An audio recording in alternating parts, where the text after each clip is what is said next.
नमस्कार दोस्तों, मैं हूं निशांत केसरी। ज्ञान ज्योति क्लासेस में आपका हार्दिक स्वागत है। दोस्तों, आज का वीडियो हम लोग वर्बल रीजनिंग के अंतर्गत घड़ी का अध्ययन करेंगे, क्योंकि घड़ी से संबंधित विभिन्न प्रकार के प्रतियोगी परीक्षाओं में कई प्रकार के प्रश्न पूछे जाते हैं। तो आइए हम लोग देखते हैं घड़ी से संबंधित बहुत सारे महत्वपूर्ण जानकारी हम लोग को इकट्ठा करना होता है। तत्पश्चात हम घड़ी से संबंधित प्रश्नों को हल करते हैं। तो देखेंगे घड़ी यानी क्लॉक। आज ये घड़ी का पार्ट 1 वीडियो होगा, क्योंकि घड़ी के अंतर्गत हम तीन प्रकार के वीडियो बनाएंगे, जिसके तहत आज पार्ट 1 वीडियो है। तो घड़ी में देखेंगे, घड़ी जो होता है, घड़ी के अंतर्गत हम लोग देखेंगे कि घड़ी जो है 3 प्रकार से संबंधित प्रश्न पूछे जाते हैं। जैसे कि देखिए, घड़ी के अंतर्गत प्रतिबिंब कैसे बनेगा, अर्थात एक घड़ी रहेगा, उसमें घड़ी के दर्पण में कितना प्रतिबिंब बनता है वो होता है। दूसरा प्रकार का प्रश्न होता है कोण ज्ञात करना है, किस प्रकार से हम एंगल निकालते हैं घंटा और मिनट के सुई के बीच। और एक तीसरा प्रकार का पूछता है समय ज्ञात करना, अर्थात घड़ी की सुइया कब दोनों के बीच समपाती होगी, समकोण होगी और विपरीत हो, यानी कि 0 डिग्री, 90 डिग्री और 180 डिग्री का कोण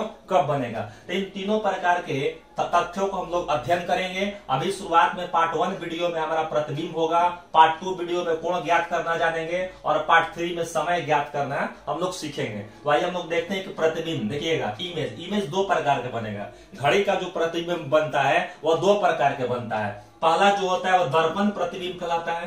दर्पण प्रतिबिंब का मतलब मिरर इमेज। मिरर मतलब होता है कोई दर्पण होगा, ठीक है, उसे शीशे के सामने रख देंगे घड़ी को तो प्रतिबिंब बनेगा। अर्थात इसको हम ऊर्ध्वाधर बोल सकते हैं, लंबवत बोल सकते हैं। किसको? दर्पण वाले को, अर्थात वर्टिकल इमेज कहा जाता है। दूसरा प्रतिबिंब जो बनता है वह जल में प्रतिबिंब बनता है, अर्थात कह सकते हैं जल प्रतिबिंब, यानी कि वाटर इमेज कहा जाता है इस चीज को। अर्थात इसको कह सकते हैं क्षैतिज प्रतिबिंब, अर्थात हॉरिजॉन्टल इमेज। ठीक है, दोनों को जानना आवश्यक है, क्योंकि प्रश्न जो है इन दोनों से बहुत ही पूछे जाते हैं। तो देखेंगे पहला आज हम लोग कि दर्पण प्रतिबिंब के अंतर्गत दर्पण प्रतिबिंब एक बार देख लेंगे, उसके बाद हम लोग देखेंगे जल प्रतिबिंब। तो आइए पहले हम लोग देखते हैं कि दर्पण प्रतिबिंब क्या होता है। तो देखिएगा, दर्पण प्रतिबिंब, दर्पण के मतलब एक मिरर होता है, अर्थात कांच का होता है, उस शीशे में हम लोग अपना इमेज देखते हैं। तो उसी प्रकार से घड़ी यदि हम रख देते हैं तो उसका प्रतिबिंब कैसे बनेगा। तो देखेंगे, जब हम घड़ी को दर्पण में देखते हैं, कहां पर देखेंगे, घड़ी को दर्पण में देखते हैं, तो घड़ी का प्रतिबिंब उल्टा दिखाई देता है, अर्थात कह सकते हैं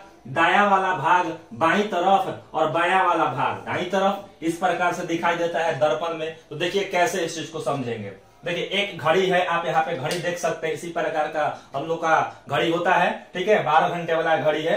तो ये घड़ी है, इस घड़ी को अगर बगल में कह सकते, घड़ी के बगल में कोई दर्पण लग जाए, चाहे वो बाएं साइड हो या दाहिने साइड हो, ठीक है, बाएं साइड लगा सकते हैं या दाएं साइड लगा सकते, एक साइड लगाए और आगे क्वेश्चन में भी आपका कह सकते इस प्रकार से रहता है, ठीक है।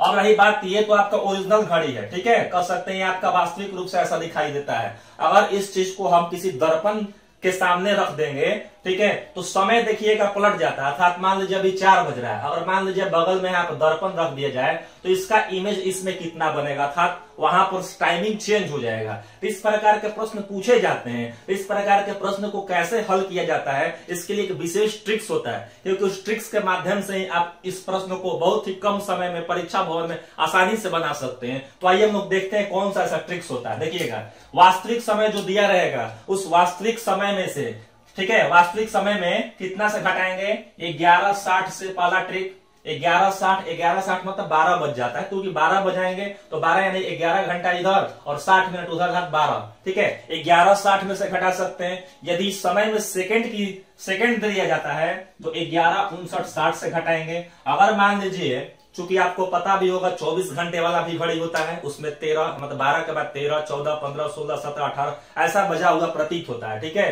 तो उस टाइप का अगर प्रश्न में दे देगा तो उसके लिए 24 घंटा वाला था 23 घंटा 60 मिनट से घटाएंगे।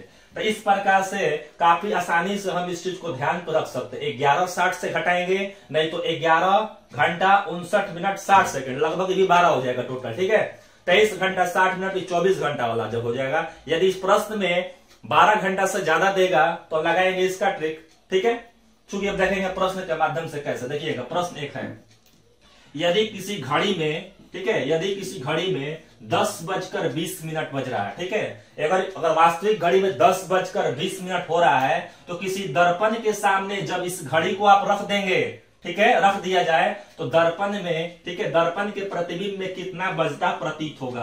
अर्थात 10:20 हो रहा है घड़ी में, यदि उसके बगल में कोई मिरर है तो उस मिरर में वास्तविक घड़ी का प्रतिबिंब कैसा होगा, तो उसमें जब देखेंगे मिरर में तो कितना बजा प्रतीत होगा। तो इसके लिए काफी आसानी से हम इस चीज को बना सकते हैं। कितना में से कितना बजाना है, 10:20। ठीक है, हम एक बता देते हैं बहुत डिटेल से, आप लोग उस चीज को बनाते चलिएगा।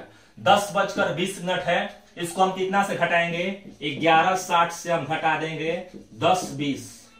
काफी आसानी से घटा सकते हैं, 60 में से 20 यहाँ पे जाएगा, ठीक है, तो 40 हो जाएगा। और 1:40 अर्थात 11:60 में से 10:20 को घटा देंगे तो 1:40 आंसर हमारा होगा। दूसरा क्वेश्चन बताएंगे, ठीक है। अब देखिएगा, अगर घड़ी में 7:40 हो रहा है तो यदि उसको दर्पण में देखा जाए तो कितना बजा होगा, तो देखिएगा दर्पण में कितना बजेगा। इसको भी घटाएंगे 11:60 से, कितना 7:40। बहुत ही सिंपल है, ठीक है।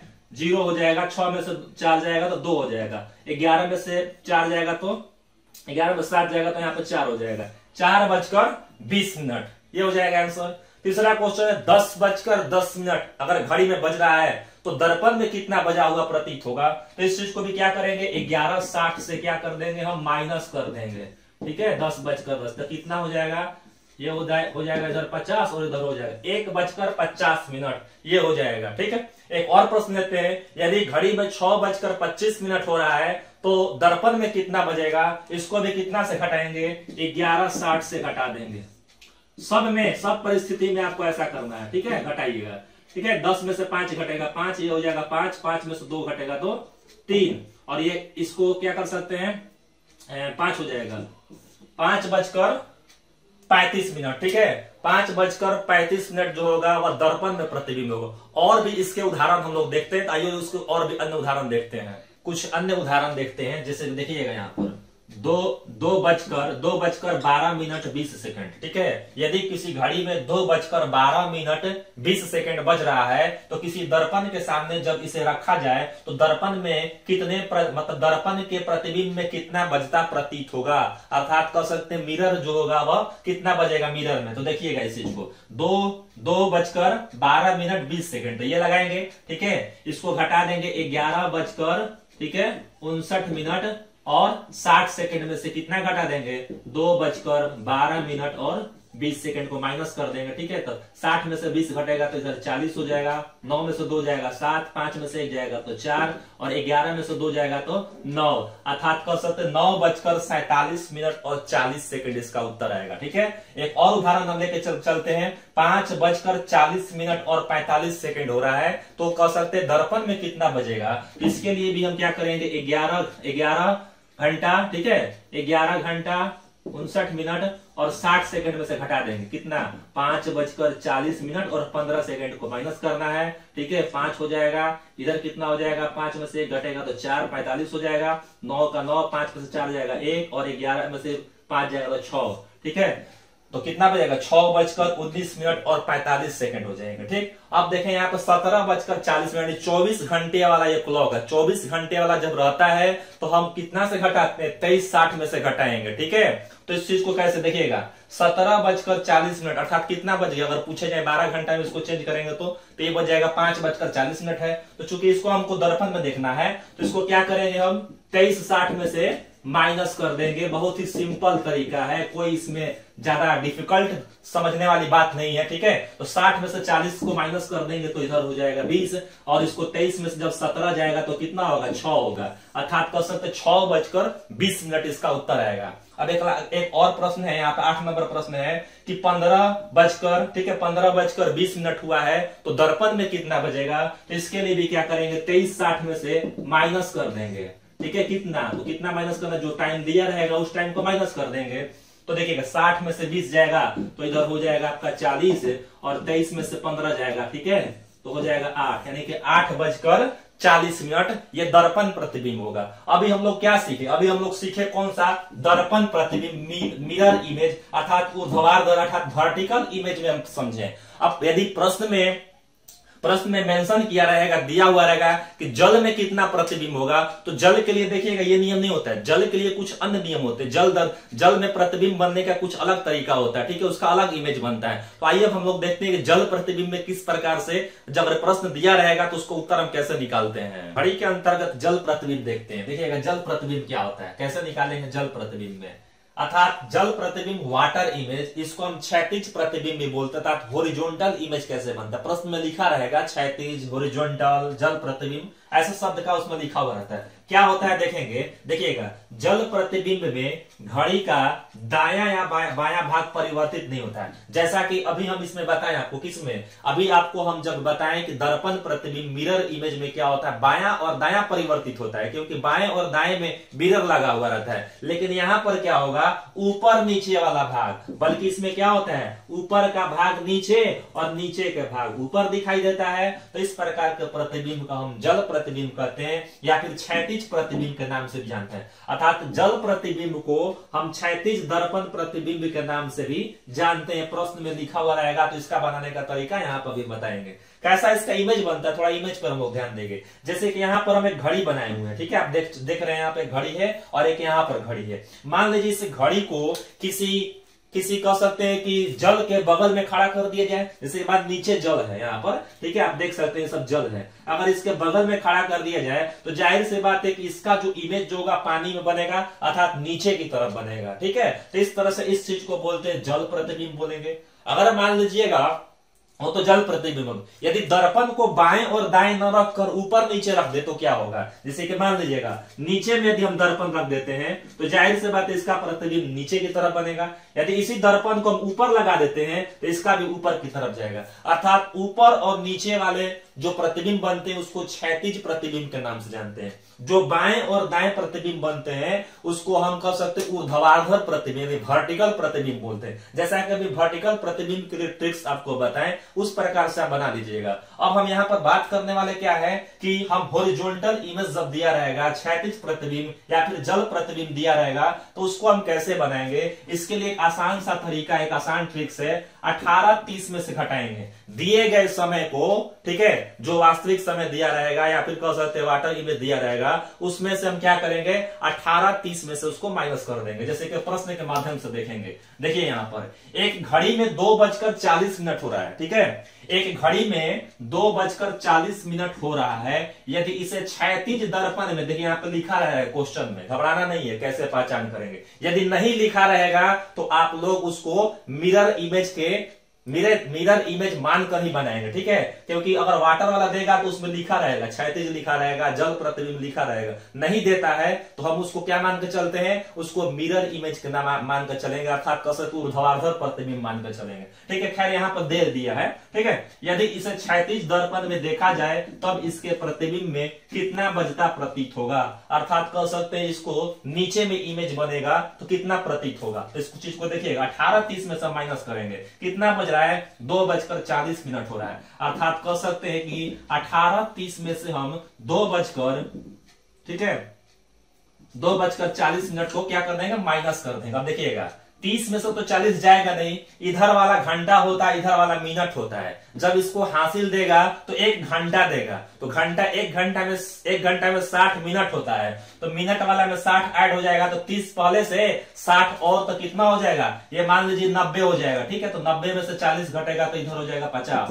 इधर क्या होगा, 1 घंटा की कमी होगी, यानी 17 हो जाएगा। 17 में से 2 जाएगा तो यहाँ पे क्या होगा, 15, यानी कि कह सकते हैं 15:50 मिनट। यदि 15:50 ऑप्शन में है, विकल्प में है, तो ये उत्तर हो जाएगा। नहीं, क्योंकि यह 24 घंटे वाला क्लॉक है। यदि 12 घंटे वाला क्लॉक मानकर उसका उत्तर दिया है तो इसको 12 घंटा वाला में कन्वर्ट करेंगे, अर्थात कितना बजेगा, तो 12 के बाद जोड़ लेंगे कितना बड़ा हुआ है, तो 12, 13, 14, 15, अर्थात 3:50, ठीक है। 3:50 इसका उत्तर होगा। जो विकल्प में दे वो आपका उत्तर हो जाएगा। एक और उदाहरण से देखेंगे, यदि घड़ी में 7:40 हो रहा है, इसका जल प्रतिबिंब कैसा होगा, या फिर कह सकते हैं कि हॉरिजॉन्टल इमेज क्या बनेगा, या फिर कह सकते हैं क्षैतिज दर्पण क्या बनेगा। तो इसको भी क्या करेंगे, 18-30 में से माइनस करेंगे। 18-30 ऐसे आसानी से लिख देंगे। 7:40 क्या करना है, माइनस करना है। 30 में से 40 नहीं घटेगा, हासिल देगा तो 90 इधर हो जाएगा। 90 में से 40 घटेगा तो हो जाएगा 50, और ये कितना हो जाएगा, एक कम हो जाएगा 17, 17 में से 7 घटेगा तो इधर हो जाएगा 10, यानी कि 10:50 वह दर्पण प्रतिबिंब बनेगा किसमें, जल में। उसके बाद देखिए 5:15 दिया रहेगा तो इसका क्षैतिज प्रतिबिंब क्या होगा, तो इसके लिए भी क्या करेंगे, 18:30 में से, ठीक है, 18:30 में से 5:15 को माइनस करेंगे, 30 में से 15 जाएगा तो इधर 15 हो जाएगा, और 18 में से 5 घटेगा तो कितना हो जाएगा, 13 हो जाएगा। अब देखिए ऑप्शन में अगर 13:15 दिया है तो ये भी आंसर हो जाएगा। यदि 12 घंटे वाला में देगा तो कितना होगा, 12 के बाद 13, यदि 1:15। आप इसको कितना लिख सकते हैं, 1:15 लिख सकते हैं, ये उत्तर हो जाएगा। ठीक है, एक और उदाहरण देखते हैं हम लोग। 6:10 दिया रहेगा तो इसके लिए क्या करेंगे, ठीक उसी प्रकार से 18:30 में से इसको माइनस कर देंगे। ठीक है, 30 में से 10 जाएगा तो इधर हो जाएगा 20, 18 में से 6 घटेगा तो इधर हो जाएगा 12।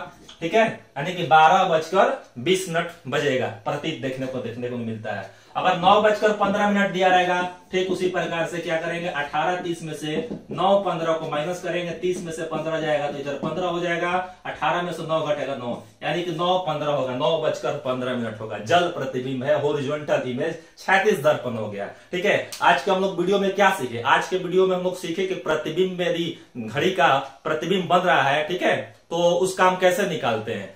अगले वीडियो जो इसका घड़ी का पार्ट 2 वीडियो जो बनेगा, उस वीडियो में हम लोग कोण ज्ञात करना सीखेंगे, यानी कि कह सकते हैं कि मिनट के सुई और घंटे के सुई के बीच में कितना डिग्री का कोण बनता है। इस प्रकार भी कई प्रकार के प्रश्न पूछे जाते हैं, आपको देखने को मिलता है। अगर नहीं समझ में आता है तो थोड़ा सावधानी बरतना पड़ता है इस चीज को बनाने के लिए। तो बहुत सारी बातों की जानकारी हम कोण ज्ञात करने के संदर्भ में करेंगे, कितने डिग्री का कोण बनता है, घंटा, मिनट, सुई, इन सब में एक बहुत अच्छा संबंध होता है। एक अच्छा कह सकते हैं कि जानकारी इकट्ठा हमको करना पड़ता है। इसकी जानकारी हम लोग घड़ी के अंतर्गत पार्ट 2 वाले वीडियो में देखेंगे। तो आज के लिए इतना ही रहेगा, बहुत बहुत धन्यवाद।